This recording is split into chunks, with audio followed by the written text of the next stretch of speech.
আসসালামু আলাইকুম প্রিয় বন্ধুরা। শুরুতেই আমি মহান আল্লাহ রাব্বুল আলামিনের দরবারে লাখ লাখ শুকরিয়া জ্ঞাপন করছি।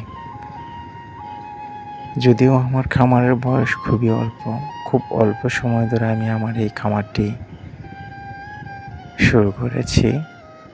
তবে গরু, ছাগল, ভেড়া,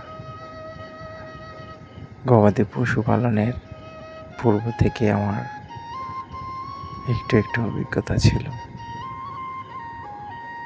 আর সেই অভিজ্ঞতাটাকে কাজে লাগিয়ে ছোট্ট একটি খামারে রূপান্তরিত করেছি। আলহামদুলিল্লাহ, খুব ভালো ফলাফল পাচ্ছি। দোয়া করবেন সবাই। অনেক ভালো আছি।